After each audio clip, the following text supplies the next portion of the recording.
शहराच्या सर्वांगीण विकासासाठी नांदेड महानगरपालिकेनं पुढील 100 दिवसांचा ॲक्शन प्लॅन जाहीर केलाय। माजी मुख्यमंत्री अशोक चव्हाण यांच्या नेतृत्वाखाली सत्ता स्थापन झाल्यानंतर महापौर कविता मुळे यांनी हा व्यापक आराखडा सादर केला। या आराखड्यात शहरात 100% घरोघरी कचरा विलगीकरण, मुख्य रस्त्यांचे डीप क्लीनिंग आणि मोठ्या नाल्यांची तातडीनं साफसफाई करण्यावर भर देण्यात आलाय। सखल भागांमध्ये पावसाचं पाणी साचू नये यासाठी कायमस्वरूपी उपाययोजना करण्यात येणार आहेत। गोदावरी नदी प्रदूषण मुक्त करण्यासाठी उत्तरेकडील आणि दक्षिणेकडील नाल्यांचं पाणी अडवून ते मलशुद्धीकरण प्रकल्पाकडे वळवण्याचं काम पूर्ण करण्याचं उद्दिष्ट ठेवण्यात आलंय। शहरात 2 दिवसाआड नियमित पाणी पुरवठा करण्याचा निर्धार मनपानं व्यक्त केलाय। गोवर्धन घाट व सिडको येथे आधुनिक गॅस शवदाहिनी, पुण्यश्लोक अहिल्यादेवी होळकर स्मारक उभारणी तसेच भारतरत्न अटल बिहारी वाजपेयी यांचा पूर्णाकृती पुतळा उभारण्याचं काम हाती घेण्यात येणार आहे। आरोग्य विभागामार्फत असंसर्गजन्य रोग तपासणी मोहीम राबवण्यात येणार असून शिवाजीनगर येथील कस्तुरबा मातृसेवा केंद्रात उच्च रक्तदाब व मधुमेहासाठी विशेष कक्ष सुरू करण्यात येणार आहे। अनधिकृत होर्डिंग्स हटवून प्रमुख चौक अतिक्रमण मुक्त करण्याची कारवाईही केली जाणार आहे। मान्सून 2026 पूर्वी शहरात 10,000 वृक्षारोपण करण्याचं लक्ष्य निश्चित करण्यात आलंय।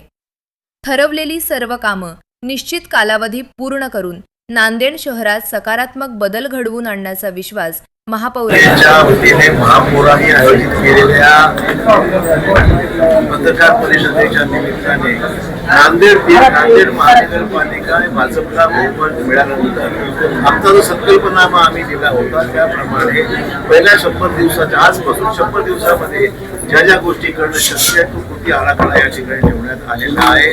प्रामुख्याने ज्या गोष्टी तातडी सफाईचं काम आहे, पाणी पुरवठ्याचे विषय आहेत, ट्रॅफिकच्या समस्या आहेत, अशा अनेक समस्या, मलनिस्सरणाचं काम आहे, स्मशानभूमीचे जे काम आहे, अशी अनेक महत्वाची जी कामं जी प्रगतीपथावर आहेत की पुन्हा नव्याने हाती घ्यायची आहेत, अशा सर्व कामांना तातडीने पूर्ण करण्याच्या दृष्टीने आम्ही काही कृती कार्यक्रम समोर ठेवलेला आहे। जसं सुतोवाच मगाशी आयुक्तांनी केलेला आहे, मी सुद्धा त्याच्यामध्ये माझी मतं व्यक्त केलेली आहेत। महापौरांनी सुद्धा त्याच्यामध्ये आपली भूमिका स्पष्ट केलेली आहे आणि त्याच्यामुळे त्याची अंमलबजावणी पुढील 100 दिवसांमध्ये युद्ध पातळीवर निश्चित केली जाईल।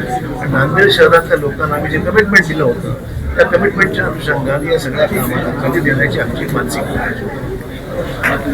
शहर वाहतुकीचा जो विषय आहे, शहर वाहतूक बस सेवेचा, त्या संदर्भात एक आवश्यक गरज आहे शहरासाठी। शहर वाहतुकीचा प्रश्न आहे, त्यासाठी लोकांना विश्वासात घेऊन पर्याय द्यावे लागणार आहे। दुसरी वाहतूक आहे त्यासाठी पर्याय द्यावा लागतील ना आपल्याला। शहरामध्ये समांतर रस्ते जे आहेत त्याला आपल्याला मोकळं करून घ्यावं लागणार आहे, ट्रॅफिक काही ठिकाणी डायव्हर्ट करावं लागणार आहे। हे करत असताना आपल्याला लोकप्रतिनिधी आणि व्यापारी आणि शहरातल्या नागरिकांचं एकंदरीत समन्वयातून याला पर्याय आपल्याला द्यायचे। शेवटी लोकांच्या सहभागातून हे सर्व शक्य होणार आहे। त्यामुळे लोकांना विश्वासात घेऊनच हा कृती आराखडा हे आयुक्त तयार करतील, त्याची अंमलबजावणी निश्चित केली जाईल। शंकरराव चव्हाण साहेबांचा पुतळा नांदेड शहरामध्ये आहे संस्थेच्या वतीने, वेगळा बसवायची गरज नाहीये। नांदेड शहरात त्या विष्णुपुरी दवाखान्याच्या शासकीय वैद्यकीय महाविद्यालयाच्या भागात सुद्धा चव्हाण साहेबांच्या पुतळ्याला मान्यता मिळालेलीच आहे। विष्णुपुरी प्रकल्पाच्या परिसरात सुद्धा मान्यता मिळालेली आहे। तेव्हा आणखी काय व्यवस्था करायची गरज नाही। आता आम्ही अटल बिहारी वाजपेयी साहेबांच्या काम यावर्षी पूर्ण करण्याचा आमचा मुद्दा आहे। थँक्यू। मनपूर्वक आभार मानते।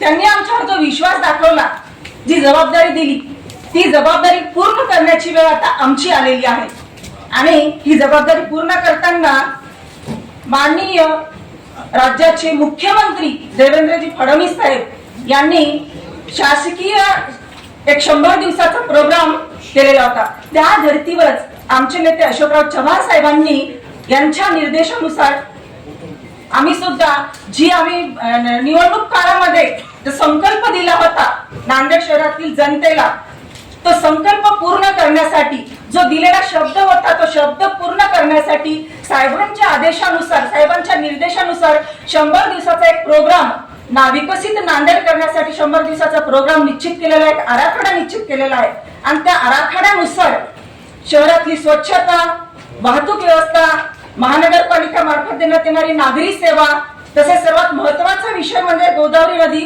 प्रदूषण मुक्त करणे, तसेच शहरातील स्मशानभूमीचा जे संबंधित जो विषय आहे, तो विषय, तसेच पुतळा उभारणी करणे, मुख्य जे चौक आहेत त्यांचं सुशोभीकरण करणे, महिलांसाठी खास स्वच्छतागृह उभारणे, ट्रॅफिक सिग्नल जे AI बेस्ड ट्रॅफिक सिग्नल आहेत ते ट्रॅफिक सिग्नल बसवणे, तसेच शाळांमधील ज्या भौतिक सुविधा आहेत ते सुविधा पुरवणे, वृक्षारोपण करणे आणि सर्वात महत्वाचं म्हणजे आरोग्य, वेगवेगळ्या प्रकारच्या आरोग्य सुविधा जनतेस पुरविणे, ह्या सर्व सुविधा आम्ही 100 दिवसामध्ये पूर्ण करण्याचं निश्चित केलेलं आहे. एक टार्गेट दिलेलं आहे जो साहेबांनी संकल्प केला होता, त्या संकल्प पूर्ती निमित्त हे टाकलेले पहिलं पाऊल आहे.